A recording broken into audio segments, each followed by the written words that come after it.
Today, what we're going to be doing this morning is we're going to be talking about multiplying decimals. And it's actually a really simple process. There's actually only two steps that you really have to focus on. And the first step you already know. You're just going to ignore the decimals that you actually see here. So I actually want you to ignore these decimals. Don't even worry about them. And you're just going to multiply the numbers that you actually see there. So we're going to do our normal multiplication. 3 times 5 is 5, carry the 1. 2 times 5 is 10, plus 1 makes 11, carry the 1. 5 times 1 is 5, plus the 1 makes 6. Then we do our scribble out, 0 out, bring down that 0. Then we go the other way. 1 times 3 is 3, 1 times 2 is 2, and then 1 times 1 is 1. And then, of course, we're ready for the final step. We just add. So notice nothing has changed at all compared to what you guys have already done. That's something you know. So the first step is just ignore those decimals and just multiply the numbers as if the decimal wasn't there at all. Now, the next step is just as easy as the first one.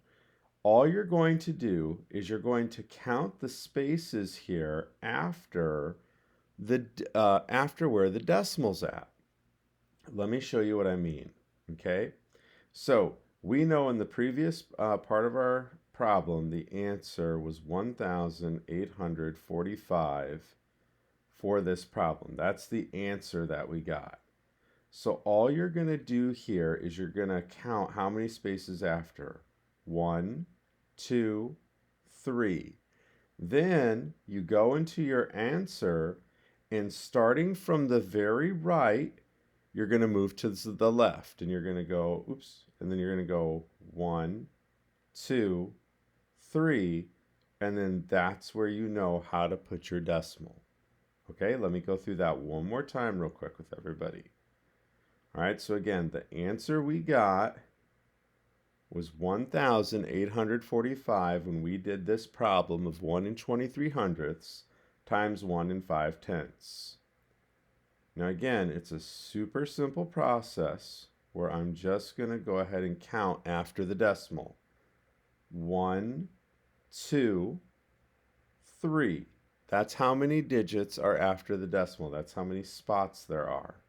So then starting at the right of the actual number, at the end, it's starting at the very right, I go 1, 2, 3, and I put in my decimal.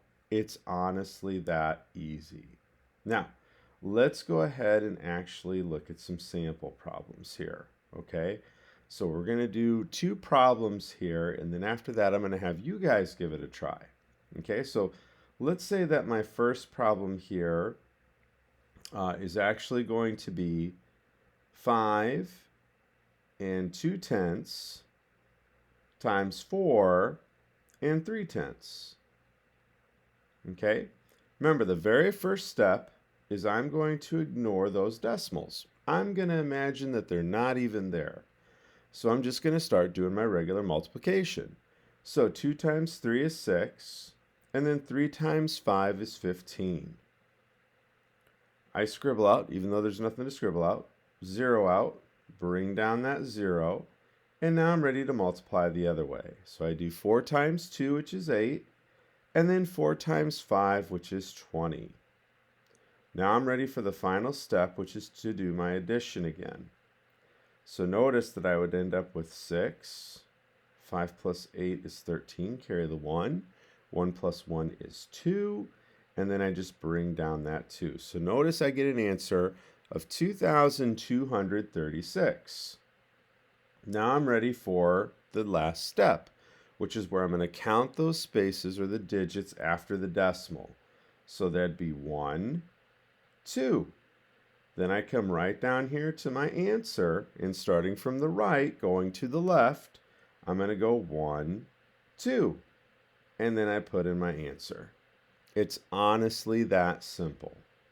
Okay, now, for those of you who really like the box method, I want to show you that way as well. So let's say that I've got a problem here that is 1 and let's say 37 hundredths times 4 and let's say 5 tenths. Okay? Now, if you like the box method, nothing is going to change whatsoever here. I'm going to go ahead, I'm going to make my box just like we've done in class. I'm going to split up this number here. Again, I'm ignoring the decimal. I don't even imagine it's there. So I'm still going to imagine that this is 100, this is 30, and that this is 7. Then I'm going to come down here and I'm going to imagine that this is 45 instead of 4 and 5 tenths. So this is going to be 40 and this is going to be 5. And then I'm ready to start multiplying, right?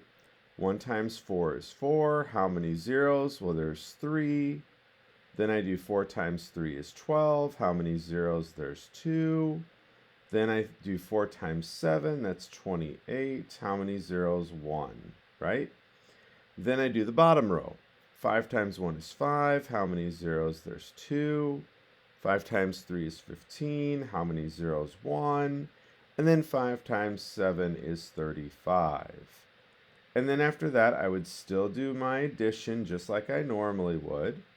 So I'm going to line up my numbers real careful. And then I'm just going to go ahead and do my regular addition. And again, I like to make sure my numbers are lined up real carefully. It just makes it a whole lot easier when I go to add. Okay? All right, so now I'm ready to do my addition. Okay, so I get a 5 here. Then I've got 8 and 8, which is going to make 16. I'm going to carry that 1. Then I do 1 plus 2 is 3. Plus 5 is 8, 10, 11. Carry the 1. Then 1 plus 4 plus 1 makes 6. Now that I've done my regular multiplication, again, I ignored those decimals. Now, because I'm at the end of the problem, it's time for me to pay attention to them. So I'm going to go ahead and count again the digits after the decimal, or those spaces right after the decimal here. So that'd be 1, 2, 3. So then I'm going to go down to my answer.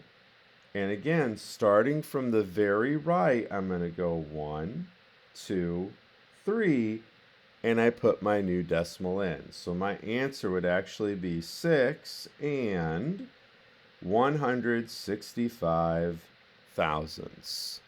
It's honestly that simple. Now, if you felt this was a little confusing, just go back and rewatch the video.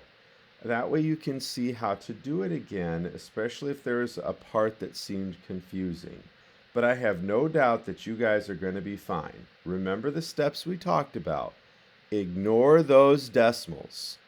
Just do your regular multiplication, and then after you're done multiplying, count those digits or spaces after the decimal in each number, and then starting from the very right of your answer, move the same amount of digits over and then put in your decimal.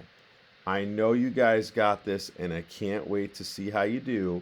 Now go ahead and go back to Canvas to see what the next instructions are to do.